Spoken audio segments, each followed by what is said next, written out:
క్రీస్తు పరిశుద్ధ నామమున కూడి వచ్చినటువంటి మీ అందరికీ మారనాథ దేవుని చిత్తమును బట్టి మోషే సుకోపవాస ధ్యానములలో 37వ దినములోనికి ప్రవేశించుటకు దేవుడు కృప చూపిన విధానమును తలంచి దేవునిని స్తుతించుచున్నాము. ఆ దేవునికే మహిమ, ఘనత, కీర్తి, ప్రభావములు కలుగును గాక. ఆమెన్. ఈ 37వ అధ్యాయంలో మనకు 29 వచనములు ఉన్నవి. ఈ 29 వచనములలో 4 విషయములను మనము చూచుచూ ఉన్నాము. మీకు ముందుగా తెలియచేసినట్టుగా నిర్గమకాండము 25 అధ్యాయము నుండి 31 అధ్యాయం వరకు ప్రత్యక్ష గుడార నిర్మాణమును గూర్చి దేవుడు మోషేకు తెలియచేశారు. కొండ మీద దేవుడు ఆజ్ఞాపించిన విధముగా, చూపించిన విధముగా మోషే గారు ఆ నిర్మాణమును జరిగిస్తున్నారు. నిర్మాణమును జరిగించిన విధానం ఇప్పుడు 35వ అధ్యాయం నుంచి మనం చూస్తున్నాం. 37వ అధ్యాయంలో నిబంధన మందసము, కరుణాపీఠమును తయారు చేయుట మొదటి 9 వచనములలో కనబడుతూ ఉన్నది. సన్నిధి రొట్టెల బల్లను తయారు చేయుట 10 నుంచి 16 వచనాల్లో కనబడుతూ ఉన్నది. దీపవృక్షమును నిర్మాణము చేయుట 17వ వచనము నుంచి 24వ వచనం వరకు కనబడుచు ఉన్నది. ధూప వేదిక లేక బంగారు బలిపీఠమును నిర్మాణము చేయుట 25 వచనము నుండి 29 వచనం వరకు మనకు కనబడుచు ఉన్నది. 25వ అధ్యాయంలో దేవుడు మోషే గారుకు చూపించినటువంటి ఆ నిర్మాణం 37వ అధ్యాయంలో బెసలేలు అలాగే అహోలియాబు అనేవారు ఆ మందస నిర్మాణము చేయుచు ఉన్నట్టుగా మనము ఇక్కడ చూచుచూ ఉన్నాం. 37వ అధ్యాయం 1వ వచనం మనం చూస్తే, మరియు బెసలేలు తుమ్మకర్రతో ఆ మందసమును చేసెను. దాని పొడుగు 2 మూరలన్నర, దాని వెడల్పు 3 మూరెడున్నర, దాని ఎత్తు 3 మూరెడున్నర. ఇప్పుడు బెసలేలు అనేటటువంటి ఆయనకు దేవుడు ప్రజ్ఞా వివేకములు దయచేసి ఉన్నారు గనుక ఆయన ఈ యొక్క మందిర నిర్మాణపు పనిని ఆరంభించారు. ఇప్పుడు గుడార ఉపకరణముల నిర్మాణం ఆరంభించారు. గుడారములో ఉండేటటువంటి ఉపకరణాలు ముందు అధ్యాయాల్లో మనం చూస్తే కప్పే తెరలు అన్నీ కూడా చేసినట్టుగా మనకి 35 అధ్యాయంలో గుడార నిర్మాణ సిద్ధపాటుకు మనం అక్కడ చూస్తున్నాము. గుడార నిర్మాణ ఆరంభము 36వ అధ్యాయంలో మనం చూస్తూ ఉన్నాం. తెరలు అలాగే దిమ్మలు, అడ్డతెరలు ఇవన్నీ కూడా తయారు చేశారు. గుడారం నిర్మాణం అయ్యింది. గుడారములో ఉండవలసినటువంటి ఉపకరణాల యొక్క తయారు ఇప్పుడు ప్రారంభించారు. గుడార ఉపకరణముల నిర్మాణము. ఇందులో మొదటిది ఏమిటి అంటే మందసము. బెసలేలు తుమ్మకర్రతో ఆ మందసమును చేసెను. మందసము అనగా ఒక చెక్క పెట్టె వంటిది. ఈ చెక్క పెట్టెను తుమ్మకర్రతో తయారు చేసి దాని మీద బంగారు రేకును పొదిగించుట. పైకి బంగారం మాత్రమే కనబడేటట్టుగా ఉంటూ ఉన్నది. తుమ్మకర్ర అలాగే బంగారు రేకు. తుమ్మకర్ర క్రీస్తు మానవత్వాన్ని చూపిస్తూ ఉంటే, బంగారు రేకు లేక బంగారము క్రీస్తు దైవత్వాన్ని మనకు కనపరచుచు ఉన్నది. ఈ యొక్క మందసమును ఒక పెట్టె రూపంలో వారు చేశారు. ఈ పెట్టె మీద బంగారు రేకును పొదిగించారు. మోసుకుపోవడానికి అనుకూలంగా దానికి ఆ యొక్క బంగారు ఉంగరములను తయారు చేశారు, మోత కర్రలను తయారు చేశారు. ఆ మోత కర్రలతో దాన్ని మోసుకొని పోయేటట్టుగా సిద్ధం చేశారు. ఈ మందసము పైన కరుణాపీఠము, అది గుల్లగా ఉండేటటువంటి ఒక పెట్లా చేయబడింది. ఆ పెట్టె పైన బంగారముతో పోత పోసినటువంటి ఒక పీఠము, ఒక ప్లేట్. ప్రియమైన వాళ్ళ ఈ పీఠము, ప్రియమైన వాళ్ళరా గమనించండి, మేలిమి బంగారముతో చేయబడింది. ఈ పీఠము పైన కెరూబులు, దేవదూతలు రెక్కలు విప్పి ఒకరిని ఒకరు ఎదురెదురుగా చూచుచూ ఉన్నట్టుగా కెరూబులు చేయబడినవై ఉంటూ ఉన్నవి. ప్రియమైనటువంటి వాళ్ళరా గమనించండి, గ్రహించండి, ఈ రెండు కెరూబులు ఏకాండముగా, అంటే ముక్కలు ముక్కలుగా కలపడం కాకుండా ఏకాండముగా ఈ ప్లేటుతో పాటు కలిసిపోయి ఉండేటట్టుగా నకిషీ పనిగా చెక్కబడినవై ఉంటూ ఉన్నవి. ఇక్కడ రెండు ఆత్మీయమైన భావాలు చెప్పుకొని మనం ముందుకు వెళదాము. ఈ కరుణాపీఠము అనగా దేవుని సింహాసనము అని అర్థం. దేవుడు అక్కడ వారికి కనబడి మాట్లాడుతూ ఉండేవాడు. అది దేవుని నివాస స్థలము, మానవునికి సమస్తమును తెలియచెప్పేటటువంటి స్థలము, దేవుడు తన స్వరమును వినిపించే స్థలము. ఏమిటంటే కరుణాపీఠము. కరుణాపీఠము. ప్రియమైన వాళ్ళరా, మానవుడు తన కష్టమును, తన వ్యాధులను, తన బాధలను, తన బలహీనతలను దేవునికి చెప్పుకునే స్థలము. ఆ చోటు నుండి దేవుడు మానవునికి సహాయము చేసేటటువంటి స్థలము ఏమిటి అంటే ఈ కరుణాపీఠము. ప్రియమైనటువంటి వాళ్ళరా గమనించండి, అలాగే రెండు కెరూబులు ఏకాండముగా చేయబడి ఉన్నవి. అనగా దాని భావం ఏమిటి అంటే తండ్రి, కుమార, పరిశుద్ధాత్మ త్రియేక దేవుడు ఏకమై ఉన్నారు, ఏకాండమై ఉన్నారు అనేటటువంటి భావనను మనకు తెలియచేయచ్చు ఉన్నవి. ప్రియమైనటువంటి వాళ్ళరా గమనించండి, ఈ నిబంధన మందసము ఇశ్రాయేలీయుల జీవితంలో చాలా ప్రాముఖ్యమైనది, ప్రధానమైనది. ఈ యొక్క కరుణాపీఠము ప్రియులరా ఇశ్రాయేలీయుల జీవితంలో చాలా పవిత్రమైనది, ప్రధానమైనది. సంవత్సరానికి ఒక్కసారి మాత్రమే ఈ మందసము యొద్దకు, ఈ కరుణాపీఠము యొద్దకు పస్కా పండుగ దినమున నిర్దోషమైన గొర్రెపిల్ల రక్తమును తీసుకొని యాజకుడు అక్కడికి వెళ్ళవలసినదై ఉంటూ ఉన్నది. గ్రహించండి. ఆ విధంగా మరి సంవత్సరానికి ఒక పర్యాయం మాత్రమే అతి పరిశుద్ధ స్థలములోనికి నిబంధన మందసము, కరుణాపీఠము అనేటటువంటి స్థలములోనికి వెళ్ళి ఆ ప్రభువును దర్శించేటటువంటి స్థితి. ఈ రోజున మనకు ఈ కరుణాధారము ఎవరు అంటే యేసుక్రీస్తే ఈ కరుణాధారము. అందుకే పౌలు గారు రోమీలకు రాస్తూ 3వ అధ్యాయం 25వ వచనం నుండి మనం చూస్తే, రోమీలకు రాసిన పత్రిక 3వ అధ్యాయము 25వ వచనము నుండి మనం చూచినప్పుడు ఈ మాటలను ఆయన తెలియజేస్తున్నాడు. పూర్వము చేయబడిన పాపములు దేవుడు తన ఓరిమ వలన ఉపేక్షించినందున ఆయన తన నీతిని కనపరచవలెనని క్రీస్తు యేసు రక్తము నందలి విశ్వాసము ద్వారా ఆయనను కరుణాధారముగా బయలుపరచెను. దేవుడిప్పటి కాలమందు తన నీతిని కనపరచు నిమిత్తము తాను నీతిమంతుడును యేసునందు విశ్వాసము గల వానిని నీతిమంతుడుగా తీర్చువాడినై ఉండుటకు ఆయన ఈలాగు చేసెను.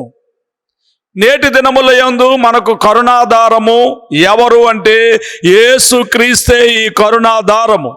మన పాపముల నుండి విడిపించడానికి, పాపులమైన మనలను విడిపించడానికి యేసుక్రీస్తును మనకు కరుణాధారంగా ఏర్పాటు చేశారు. ప్రియమైన వాళ్ళరా గుర్తించండి, మనం పాపం చేశామో ఈ పాపాన్ని నుంచి విడుదల పొందాలంటే ఒక ఆధారం కావాలి. ఎవరి ఆధారము అంటే యేసుక్రీస్తే. యేసుక్రీస్తే ఈ ఆధారమై ఉన్నారు. ఈ క్రీస్తు యేసును బట్టి మనము పాపము నుండి, అపవిత్రత నుండి, అయోగ్యత నుండి మనము తప్పించబడుచు ఉన్నాము. గ్రహించాలి. మందసము, కరుణాపీఠము, అతి పరిశుద్ధ స్థలములో ఉండేటటువంటి ఉపకరణములై ఉంటూ ఉన్నవి. తరువాత పరిశుద్ధ స్థలములో ఉన్న 3 ఉపకరణాలు కూడా ఈ బెసలేలు, అహోలియాబు అనేవారు తయారు చేశారు. ప్రభు చూపించినట్టుగా, మోషే వారికి తెలియచేసినట్టుగా. ఆ 3 మొదటిది ఏమిటంటే రొట్టెల బల్ల. అది 10వ అధ్యాయము 10వ వచనము నుండి 16వ వచనం వరకు మనకు కనబడుచు ఉన్నది. తుమ్మ కర్రతో దాన్ని చేశారు. దాని మీద బంగారు రేకును తాపడం చేశారు.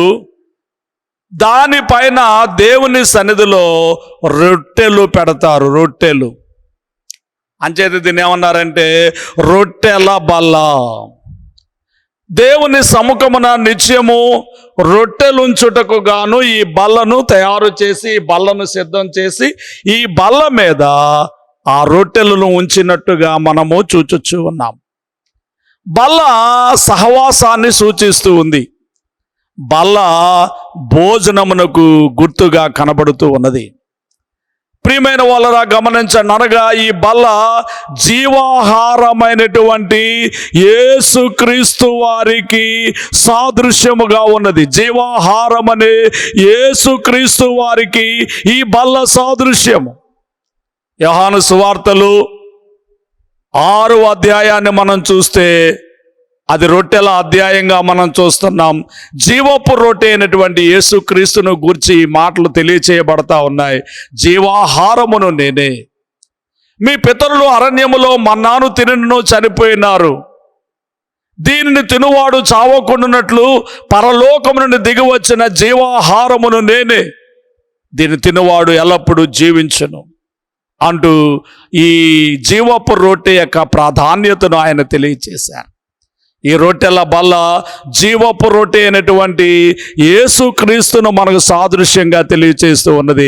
అలాగే దేవుని వాక్యం అనే రొట్టె. యేసుప్రభువారు సాతాను శోధన కాలమందు చెప్పిన మాట ఇదే. మనుష్యుడు రొట్టె వలన మాత్రము కాదు గాని దేవుని నోట నుండి వచ్చు ప్రతి మాట వలన జీవిస్తారు అనేటటువంటి వ్రాయబడిన మాటను బట్టి ఈ పరిశుద్ధ స్థలములో నుండి దైవ సేవకుని నోట నుండి దేవుని వాక్యం అనే రొట్టె, దేవుని వాక్యం అనేటటువంటి రొట్టె, ఈ రొట్టె ద్వారా దేవుడు మనుష్యుడు జీవిస్తూ ఉంటాడు. దేవుడు ఈ రొట్టె ద్వారా మనుషుని బలపరుస్తూ ఉంటాడు. కనుక ప్రియమైన వాళ్ళరా, దేవుని వాక్యం అనే రొట్టె దైవ సేవకుని ద్వారా దేవుడు మాట్లాడుతూ ఉన్నారు. ఈ వాక్యం ద్వారా బలపరచబడుట. ఇంకొక మాటలో చెప్పాలంటే దేవుని మాటలు ప్రతిదినము దేవుని సన్నిధిలో నిలిచి ఉండి, ప్రతిదినము దేవుని కొరకు కనిపెట్టి ఆయన ఏం మాట్లాడతారో, మన్నా ఏ విధంగా ప్రతిరోజు కురిపించబడుతూ ఉన్నదో, ఏ నాటి బత్తెము ఆనాడే కూర్చుకొనవలనన్నట్టు దేవుని పిల్లలమైన మనము ప్రతిరోజు దేవుని సన్నిధిలోనికి వచ్చి ఈ రొట్టెల బల్ల మీద ఉంచబడినటువంటి ఆ జీవపు రొట్టె అయినటువంటి యేసుక్రీస్తును మనము సేవించుట, అలాగే మరి దేవుని వాక్యం అనబడేటటువంటి జీవమైనటువంటి క్రీస్తును అందుకొనుట మనకు అవసరమై ఉంటూ ఉన్నది. గుర్తించవలసిందిగా నేను మీకు తెలియచేయచ్చు ఉన్నాను. ఇక మూడవది మనకి 17వ వచనం నుండి 24వ వచనం వరకు చూసినప్పుడు దీపవృక్షము. మేలిమి బంగారంతో ఈ దీపవృక్షాన్ని చేయాలి. ఇందులో ఇక తుమ్మకర్ర ప్రమేయం లేదు. ప్రియులరా, అది వృక్షమును పోలినటువంటి ఒక ప్రకాండము. మరియు ఇది కొమ్మల గలదిగా ఉంటుంది. మొగ్గలు, పువ్వులు గల బాదము రూపమైనటువంటి కలశములు వాటికి చేయబడ్డాయి. దీపవృక్షమంతా కూడా ఏకాండముగా చేయబడింది.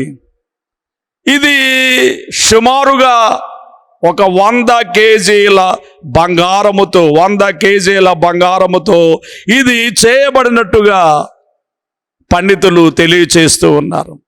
100 కేజీల బంగారంతో, ప్యూర్ గోల్డ్, 100 కేజీలు ప్యూర్ గోల్డ్. బహుశా ఇప్పటి కాలపు రేట్లను బట్టి చూస్తే కోట్ల రూపాయలు విలువ, కోట్ల రూపాయలు. 10 గ్రాముల బంగారం ఈరోజు ఒక 70-80 వేల రూపాయలు ప్యూర్ గోల్డ్ మనకు కనబడుతూ ఉంది కాబట్టి ఇప్పుడు 100 కేజీల బంగారం అనేసరికి కోట్ల కొలది రూపాయలు విలువ చేసేటటువంటి ఈ దీపవృక్షాన్ని అక్కడ తయారు చేశారు. ఈ దీపవృక్షమునకు సాయంకాలము చక్కగా నూనె పోసి ఆ ఒత్తులను సరిచేసి యాజకుడు ఆ దీపములు నిత్యము వెలుగుతూ ఉండేటట్టుగా, నిత్యము ప్రకాశిస్తూ ఉండేటట్టుగా మరి ప్రయత్నము చేయవలసిన వారై ఉంటూ ఉన్నారు. గ్రహించాలి. ఈ దీపవృక్షము దేన్ని మనకు జ్ఞాపకం చేస్తూ ఉన్నది అంటే, ప్రియమైనటువంటి వాళ్ళరా, వెలుగై ఉన్నటువంటి క్రీస్తు. యోహాను సువార్తలో 8 అధ్యాయమును మనము చూచితే, యోహాను సువార్త 8 అధ్యాయము 12 వచనాన్ని మనం చూచితే అక్కడ ఈ మాటలు కనబడుచు ఉన్నది. యేసుక్రీస్తు ప్రభు వారి యొక్క మాటలు 8 అధ్యాయం 12 వచనంలో, నేను లోకమునకు వెలుగును, నన్ను వెంబడించువాడు చీకటిలో నడవక జీవపు వెలుగు కలిగి ఉండునని వారితో చెప్పాను. నేను లోకమునకు వెలుగై ఉన్నాను. వెలుగై ఉన్నటువంటి ఆ దేవుడు వెలిగించేవాడు గనుక నన్ను వెంబడించువాడు చీకటిలో నడువక వాడు వెలిగించబడిన వానిగా ఉంటాడు, జీవపు వెలుగు కలిగిన వానిగా ఉంటాడు. దేవునికి స్తుతి కలుగునుగాక. దేవుని పిల్లలు జీవపు వెలుగు కలిగిన వారై జీవించవలసిన వారై ఉంటూ ఉన్నారు. యేసుక్రీస్తు వెలుగై ఉన్నారు. ఈ దీపవృక్షము వెలుగై ఉన్న క్రీస్తునకు సాదృశ్యముగా మనకు కనబడుచున్నది. ఈ దీపవృక్షము యొక్క ముఖ్యమైన పని ఏమిటంటే, మందిరములో వెలుగునిచ్చుట. మందిరములో వెలుగునిచ్చుట. ప్రియమైన వాళ్ళరా, నిత్యము ఈ మందిరములో వెలుగు ఇచ్చేటటువంటి పని, వెలుగునిచ్చేటటువంటి పని ఈ దీపవృక్షము యొక్క పని అయి ఉంచి ఉన్నది. గ్రహించాలని నేను మీకు మనవి చేయించి ఉన్నాను. ప్రియమైనటువంటి వాళ్ళరా, గుర్తించండి. యోహాను సువార్తలు 1 అధ్యాయము 9 వచనాన్ని మనం చూస్తే ఓ మాట యేసుప్రభువు వారు చెబుతున్నారు. నిజమైన వెలుగు ఉండెను, అది లోకములోనికి వచ్చుచు ప్రతి మనుష్యుని వెలిగించుచున్నది. నిజమైన వెలుగు అది లోకములోనికి వచ్చుచు ప్రతి మనుష్యుని వెలిగించుచుండెను. దేవునికి స్తుతి కలుగును గాక, దేవునికి స్తోత్రము కలుగును గాక. ఈ నిజమైన వెలుగే యేసుక్రీస్తు అనేటటువంటి వెలుగు. ఈ వెలుగు యొద్దకు మనమందరము రావలసిన వారమై ఉన్నాం. 7 కొమ్మలు లేక 7 దీపాలు ఉన్నాయి. ఇవి 7 ఆత్మలను మనకు కనపరచుచు ఉన్నవి. ప్రకటన గ్రంథంలో 7 ఆత్మలు గలవాడు, 7 ఆత్మలు గలవాడు, 7 ఆత్మలు గలవాడని మనము చెప్పుకుంటూ ఉన్నాం కనుక ఈ 7 దీపములు, 7 కొమ్మలు 7 ఆత్మలను మనకు సూచించుచు ఉన్నవి. అలాగే సంపూర్ణ బంగారము గనుక, మేలిమి బంగారము గనుక క్రీస్తు దైవత్వానికి ఇది సూచనగా కనబడుచు ఉన్నది. అంతేకాకుండా దీపవృక్షానికి కొలతలు లేవు. దీపవృక్షానికి కొలతలు లేవు గనుక దేవుని వెలుగుకు, దేవుని ప్రేమకు, దేవుని పరిశుద్ధతకు, దేవుడు మనడలా చేసేటటువంటి కార్యాలకు మితి లేదు. మితి లేని ప్రేమతో, మితి లేని దయతో, కనికరముతో, వెలుగుతో ఆయన మనల్ని బలపరచుచు, వెలిగించచ్చు, నడిపించుచున్నారు. ప్రియులారా, యేసుక్రీస్తు ప్రభువారు చేసిన హెచ్చరికల్లో అనేక, ఈ వెలుగును గురించి అనేకమైన హెచ్చరికలు మనకు కనబడతాయి. మీ దీపములు నిత్యము వెలుగుచుండనీయుడి. వెలిగించబడినటువంటి క్రైస్తవుడు, వెలిగించబడినటువంటి ఈ విశ్వాసి నిత్యము వెలుగుతూ ఉండాలి. మళ్ళా చీకటిలోనికి ఎంత మాత్రం కూడా పోకూడదు. మీ దీపములు నిత్యము వెలుగుచూ ఉండవలసి ఉన్నది. ప్రియమైన వాళ్ళరా, గమనించండి. ఇంకొక మాట కూడా చెప్పారు. అదేమిటంటే, ఎవడైనా నువ్వు దీపం వెలిగించి కొంచెము కింద కానీ మంచము కింద కానీ పెట్టడు. ఈ దీపాన్ని వెలిగించి కొంచెం కింద, మంచం కింద, కొంచెము అనగా వ్యాపారము, మంచము అనగా సుఖభోగములు. కాబట్టి వెలిగింపబడిన మనుష్యుడు సుఖభోగములకు లోనై దేవుణ్ణి విడిచిపెట్టకూడదు. వెలిగించబడిన మానవుడు లోకపు పనుల్లో మునిగి దేవుణ్ణి విడిచిపెట్టకూడదు. అలాగూ లోకపు పనుల్లో, లోకపు వ్యాపారాల్లో, లోకపు కార్యాల్లో మునిగితే ఆ దీపము ఆరిపోతూ ఉంది. అనేక మందికి వెలిగించేటట్టుగా దీపస్తంభము మీదనే ఆ యొక్క దీపము ఉండవలసి ఉన్నది. దేవునికి స్తుతి కలుగునుగాక, దేవునికి స్తోత్రము కలుగునుగాక. ఈ దీపవృక్షమును కూడా ఈ బెసలేలు అహోలియాబులు అనేవారు సిద్ధపరిచారు. ఇక 37వ అధ్యాయంలో వారు తయారు చేసిన మరొక ఉపకరణం ఏమిటి అంటే ధూపవేదిక. తుమ్మకర్రతో ఈ వేదికను తయారు చేశారు. బంగారు రేకును దీనికి పొదిగించారు. దానిని మోయుటకు మోతకర్రలు చేశారు. ప్రియమైనటువంటి వాళ్ళరా గమనించాలి, పరిశుద్ధ స్థలములో 3 ఉపకరణాలు: 1 రొట్టెల బల్ల, 2 దీపవృక్షము, 3 ధూపవేదిక. ఈ ధూపవేదిక తెరకు ఈవల, అతి పరిశుద్ధ స్థలములో తెరకు ఈవల మందసము ఎదురుగా పెట్టబడి ఉన్నది. మందసమునకు ఎదురుగా ఈ ఉపకరణము పెట్టబడి ఉన్నది. దీనికి, ఈ ధూప వేదికకు మరొక పేరు ఉన్నది, బంగారు బలిపీఠము. ఆవరణములో ద్వారము, ప్రాకారపు ద్వారము దాటగానే మొదట కనిపించే ఉపకరణము ఇత్తడి బలిపీఠం. అది తుమ్మకర్రతో చేయబడి ఇద్దటి రేకు పొదిగింపబడి ఉన్నది. అక్కడ 5 విధములైనటువంటి బలులు అర్పణ చేస్తూ వచ్చారు.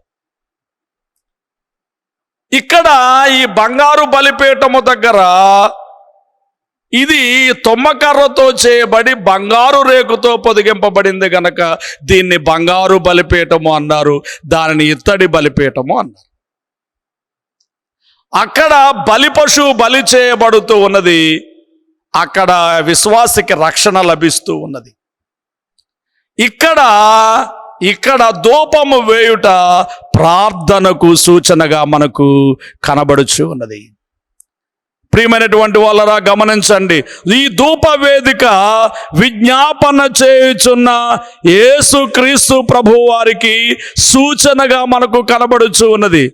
ధూపవేదిక అంటే ఉదయము సాయంకాలము ధూపము వేయవలసి ఉన్నది. కాబట్టి ఉదయము సాయంకాలము ప్రార్థన అనగా ప్రధాన యాజకుడుగా విజ్ఞాపనము చేయుచున్నటువంటి యేసుక్రీస్తుకు ఈ యొక్క ధూప వేదిక సూచనగా మనకు కనబడుచు ఉన్నది.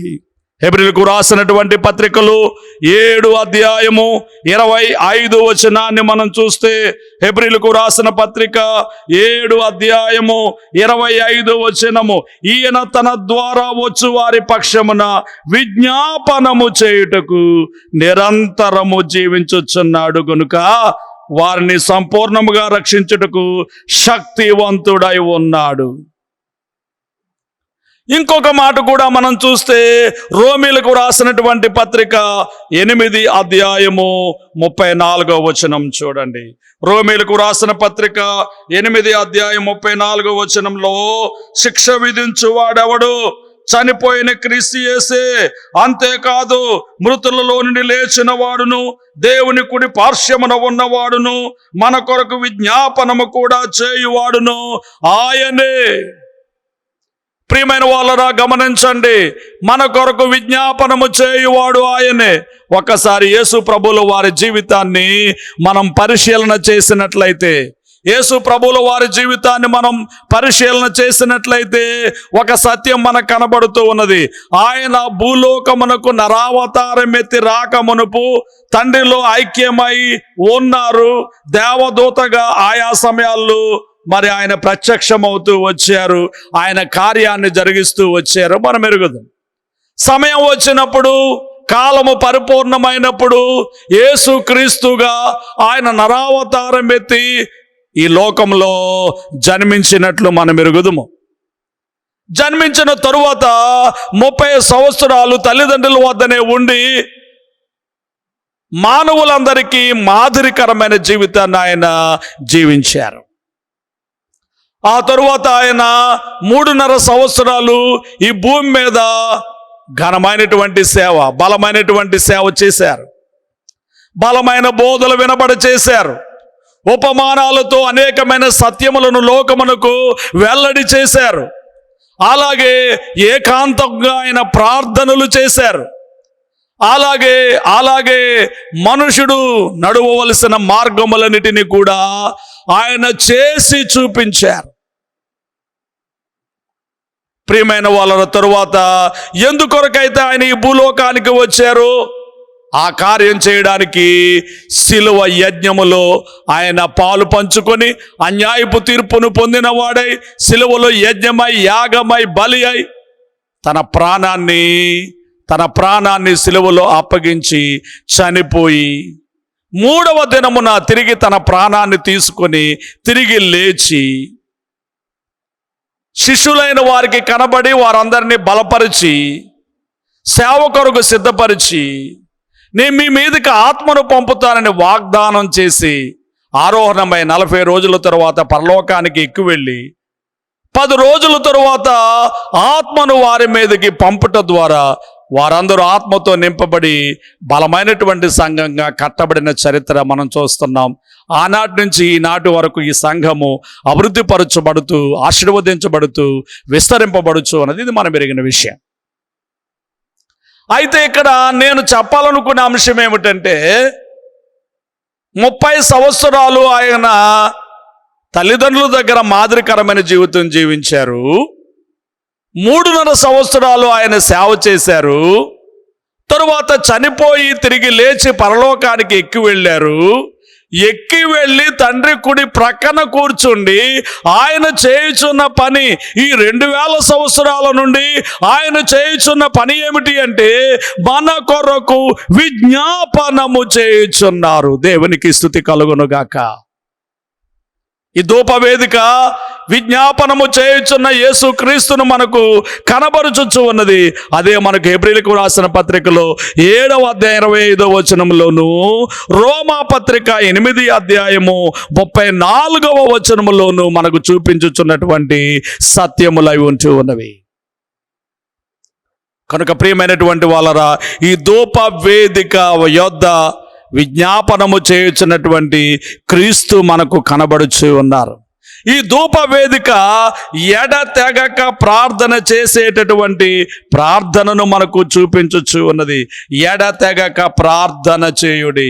యేసు ప్రభువారు తన యొక్క ఉపమానాల్లో అనేక పర్యాయములు విసుగక ప్రార్థన చేయండి, ఎడతెగక ప్రార్థన చేయండి, నిత్యము ప్రార్థన చేయండి అంటూ తెలియచేసినటువంటి మాటలు మనము చూడగలుగుతూ ఉన్నాం. 5వ తెస్సలోనికైలకు రాసిన పత్రిక 5వ అధ్యాయం 16వ వచనం కూడా మనం చూస్తే ఎడతెగక ప్రార్థన చేయుడి అంటూ పౌలు గారి హెచ్చరిక కూడా మనం చూస్తున్నాం. ఎడతెగక ప్రార్థన. దేవునికి స్తుతి కలుగునుగాక, దేవునికి స్తోత్రము కలుగునుగాక. ప్రియమైనటువంటి వాళ్ళరా, దేవుని పిల్లలు ఎడతెగక ప్రార్థన చేసేటటువంటి ప్రార్థనా పరులుగా ఉండవలసిన వారై ఉంటూ ఉన్నారు. గ్రహించాలని మీకు తెలియచేస్తూ ఉన్నాను. అలాగే పౌలు గారు కొలసీ సంఘానికి తెలియచేస్తూ 1వ అధ్యాయం 9వ వచనంలో ఒక మాట చెప్తున్నారు. అందుచేత ఈ సంగతి వినిన నాట నుండి మేమును మీ నిమిత్తము ప్రార్థన చేయుట మానక అంటే నిత్యము ప్రార్థన, ఎల్లప్పుడూ ప్రార్థన, ఎడతెగక ప్రార్థన, విసుగక ప్రార్థన, శోధనలో ప్రవేశించకుండా ప్రార్థన. ఈ ధూప వేదిక మనకు కనబడుచు ఉన్నది. ఈ బంగారు బలిపీఠం మనకు కనబరుచుచు ఉన్నది. అంతేకాదు ఇక్కడ మరికొన్ని విషయాలు కూడా అక్కడ రాయబడ్డాయి. ఆ బల్ల మీద పెట్టేటటువంటి మరికొన్ని ఉపకరణములను గురించి ఆ యొక్క 37వ అధ్యాయంలో 29వ వచనాన్ని మనం చూస్తే అక్కడ కొన్ని మాటలు మనకు కనబడుచు ఉన్నవి. చూడండి, అతడు పరిశుద్ధమైన అభిషేక తైలమును, స్వచ్ఛమైన పరిమళ ధూపద్రవ్యమును, పరిమళ ద్రవ్యములు మేలకుని చేత చేయించెను. ధూప వేదికను చేసిన తరువాత మరికొన్ని 37వ అధ్యాయంలో మనం చూస్తున్నాం. అదేమిటి అంటే అభిషేక తైలము. అభిషేక తైలము, ఈ అభిషేక తైలము యొక్క ప్రత్యేకత మనం గత అధ్యాయాల్లో మనం చూసుకున్నాం. ఈ మందిరం యొక్క ఉపకరణాలను అభిషేకించడానికి, యాజకులను అభిషేకించడానికి, యాజక వస్త్రాలను అభిషేకించడానికి అచ్చమైన ఈ యొక్క ఒలివ తైలముతో చిలకరించాలి అనేటటువంటి మాటలు మనం చూస్తున్నాం. కాబట్టి అభిషేక తైలము. తరువాత స్వచ్ఛమైన పరిమళ ధూపద్రవ్యము అనగా ధూప వేదిక మీద వేసేటటువంటి ఆ ధూపద్రవ్యమును కూడా తయారు చేయించారు. ఎవరితో అంటే మేలకుని చేత పరిమళ ద్రవ్యములు తయారు చేసేటటువంటి ఆ ప్రజ్ఞా వివేకములు కలిగిన వ్యక్తుల చేత ఓ ప్రక్క అభిషేక తైలాన్ని, ఇంకొక ప్రక్క అంటే ప్రదీపములను వెలిగించడానికి అభిషేక తైలం, ధూపం వేయడానికి పరిమళ ధూపములను కూడా తయారు చేయించారు. ముందు ఏ విధంగా తయారు చేయాలని దేవుడు తెలియచెప్పారో ఆ తెలియచెప్పిన రీతిగా ఈ యొక్క మరి పనిని జరిగిస్తూ ఉన్నారు. గుడార ఉపకరణముల నిర్మాణం మనం చూసాము. నిబంధన మందసము, కరుణాపీఠము, ఇది అతి పరిశుద్ధ స్థలములో ఉండేటటువంటి 2 ఉపకరణాలు. రొట్టెల బల్ల, దీపవృక్షము, ధూప వేదిక, ఇది పరిశుద్ధ స్థలములో ఉండేటటువంటి ఉపకరణములు. ఈ యొక్క దీపవృక్షము మీద ఉండేటటువంటి ఆ యొక్క దీపవృక్షంలో వెలిగినవ్వడానికి అవసరమైన ఆ యొక్క తైలము, ప్రదీప తైలము, అలాగే ధూపం వేయడానికి అవసరమైనటువంటి ఆ యొక్క సుగంధ సంభారములను, పరిమళ ద్రవ్యములను ఇక్కడ సిద్ధం చేస్తూ ఉన్నట్టుగా మనం చూస్తున్నాం. ఇంతటితో 37వ అధ్యాయము ముగించబడి ఉన్నది. దేవుడి మాటలు మీ హృదయాల్లో భద్రము చేయును గాక. ఆమెన్. దేవుని చిత్తమును బట్టి వెలుగై ఉన్న క్రీస్తు యొద్దకు వచ్చి మనమందరము వెలిగించబడి రొట్టెల బల్ల యొద్దకు వచ్చి దేవుడు ఇచ్చేటటువంటి ఆ జీవపు రొట్టెను, వాక్యమనే రొట్టెను భుజించి, జీవపు రొట్టె అనేటువంటి క్రీస్తు శరీర రక్తమును భుజించి నిత్యము ప్రార్థన చేసేటట్టు ధూపవేదిక వచ్చి నిత్యము ప్రార్థన చేసే ప్రార్థనా పరులుగా దేవుడు నిన్ను, నన్ను, మనందరినీ కూడా సంసిద్ధము చేయునుగాక. ఆమెన్. తండ్రి, ఈ మాటలు బిడ్డల అంతరంగాల్లో ఫలింపు చేయము. ముందుగా మీరు చూపించినటువంటి ఆ యొక్క వస్తు సామాగ్రి, మందిరములో అవసరమైనటువంటి ఉపకరణాలు, పరిశుద్ధ స్థలం, అతి పరిశుద్ధ స్థలానికి అవసరమైన ఉపకరణాలు ఒక్కొక్కటి తయారు చేయుటకు తగిన సామర్థ్యమునిచ్చి బెసలేలు, అహోలియాబులను వాడుకుంటూ వారి ద్వారా ఈ ఉపకరణాల నిర్మాణము చేయించుచున్న ప్రభువా మీకు స్తోత్రములు. అల్పులమైన మేము ఈనాడు నీ కొరకు నిలిచి ఉంటుండగా, ప్రత్యేకింపబడి ఉంటుండగా మమ్మను కూడా మీ ఆత్మ చేత నింపి, ప్రజ్ఞా వివేకముల చేత నింపి ప్రభువా మేము కూడా నీ మందిరములో ఓ సాధనములుగా వాడబడు దీవెన ఈ మోసే సన్నిధి ధ్యానముల ద్వారా మా ఒక్కొక్కరికి ప్రసాదించి బలపరచుము. ఘనతా కీర్తి పొందుము. యేసుక్రీస్తు నామములో వేడుకొనుచున్నాము తండ్రి. ఆమెన్. పరలోకమందున్న మా తండ్రి, మీ నామం పరిశుద్ధపరచబడును గాక, మీ రాజ్యం వచ్చును గాక, మీ చిత్తం పరలోకమందు నెరవేరుచున్నట్లు భూమి యందు నెరవేరును గాక. మానదినారిని మాకు దయచేయం. మళ్ళీ అపరాధములు చేసిన వారిని మేము క్షమించిన ప్రకారం మా అపరాధాలను క్షమించుము. మమ్మను శోధనను తేకుముకి నుండి తప్పించుము. రాజ్యము, శక్తి, మహిమ నిరంతరము నీవే ఉన్నవి. ఆమెన్. ప్రవేశ రక్తమునకు జయం, అపవాదికులకు లయం. ప్రవేశ రక్తమునకు జయం, అపవాదికులకు లయం. ప్రవేశ రక్తమునకు సంపూర్ణ విజయం, అపవాదికులకు అనంతకాల నాశనం. హల్లెలూయా, హల్లెలూయా, హల్లెలూయా. స్తోత్రం, స్తోత్రం, స్తోత్రం. Amen, amen, amen. మన తండ్రి అయిన దేవుని యొక్క ప్రేమ, రక్షకుడైన యేసుక్రీస్తు వారి యొక్క కృప, సహాయకుడుగా ఆత్మ తండ్రి అన్యోన్య సహవాసము కూడి వచ్చిన మనెల్లరకు ఆయన వెంబడించు వారందరికీ తోడై ఉండును గాక. ఆమెన్. మరణాత్.